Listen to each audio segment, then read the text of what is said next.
دوستی کا ذکر تو قرآن میں بھی ہے۔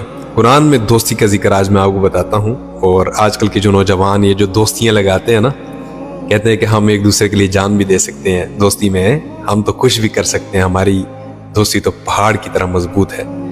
آج ان دوستوں کو میں یہ پیغام دینا چاہتا ہوں کہ آؤ قرآن تمہیں دوستی کے بارے میں کیا کہتا ہے۔ میں اس کے فائدے بھی بتاتا ہوں اور اس کے سائیڈ ایفیکٹ بھی بتاتا ہوں۔ سب سے پہلے سائیڈ ایفیکٹ قرآن میں جو آتا ہے، قرآن میں آتا ہے کہ قرآن کی آیت ہے یا ویلتا لیتنی لم اتخذ فلانا خلیلا، یعنی مرنے کے بعد ایک انسان یہ خواہش کرے گا، یہ آہ کرے گا، یہ پکار کرے گا کہ اے کاش کہ فلاں کو میں اپنا دوست نہ بناتا۔ یہ پتہ ہے مرنے کے بعد یہ شخص یہ کیوں کہہ رہا ہوگا کہ فلاں کو میں اپنا دوست نہ بناتا؟ کیونکہ اس وقت وہ شخص جس عذاب کے اندر مبتلا ہوگا نا، وہ اپنے دوستوں کی وجہ سے مبتلا ہوگا۔ یعنی میں آپ کو ایک بات بتاؤں، یہ آیت مجھے وہاں یاد آئی ہے جب میں نے کچھ لوگوں کے سرکل کو دیکھا ہے کہ کچھ دوست ہیں آپس میں الٹے سیدھے کام کرتے ہیں، مل جل کر ہر فضول کام کرتے ہیں۔ انہی میں سے جب ایک لڑکا فوت ہو جاتا ہے تو باقی جو لڑکے ہیں وہ تو دنیا میں رہ جاتے ہیں۔ تو میں اکثر سوچتا ہوں کہ شاید یہ جو رہ گئے یہ تو توبہ بھی کر لیں گے، لیکن یہ جو فوت ہو گیا ہے، کیا یہ اس وقت اپنی قبر میں یہ کہہ رہا ہوگا کہ اے کاش کہ میں فلاں کو اپنا دوست نہ بناتا؟ اللہ اکبر۔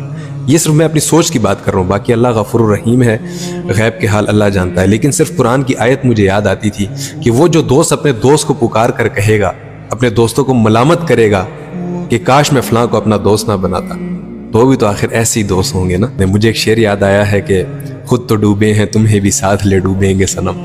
تو کچھ دوست یہ والا کردار ادا کرتے ہیں کہ خود بھی جہنم کی طرف جا رہے ہوتے ہیں اور اپنے دوستوں کو بھی گھسیٹ کر لے کر جا رہے ہوتے ہیں کہ آؤ چلو جہنم چلیں۔ اللہ اکبر، لا الہ الا اللہ۔ اب میں آپ کو بتاتا ہوں کہ ہمیں کن لوگوں کو دوست بنانا چاہیے۔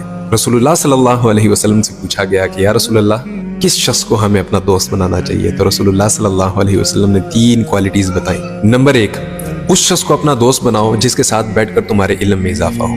نمبر 2، وہ خود بھی بعمل ہو۔ اور نمبر 3، جس کے ساتھ بیٹھ کر تمہیں اللہ کی یاد آ جائے۔ یہ 3 کوالٹیز جس شخص کے اندر موجود ہیں، وہ شخص تمہاری دوستی کے قابل ہے۔ اس بنیاد پر اگر ہم دوستی نہیں کریں گے تو اس کا پھر نقصان کیا ہوگا پتہ ہے؟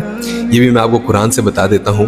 الاخلاء یومئذ بعضهم لبعض عدو الا المتقین۔ اللہ اکبر۔ اس میں آپ کو مفہوم بتا رہا ہوں اس آیت کا۔ جن کی دوستیاں اللہ اور اس کے رسول صلی اللہ علیہ وسلم کے رضا کے لیے تھی، وہ شخص اس دن بھی ملامت نہیں ہوگا، وہ شخص اس دن بھی کامیاب ہوگا، یعنی وہ دوست محشر میں بھی اس کے کام آئے گا۔ لیکن جن لوگوں نے یہ دوستیاں دنیاوی مفاد کے لیے ایک دوسرے کے ساتھ لگائی ہوئی ہیں نا، یہ فانی ہے اور عین ممکن ہے کہ یہی دوست محشر میں تمہارے دشمن بن جائے۔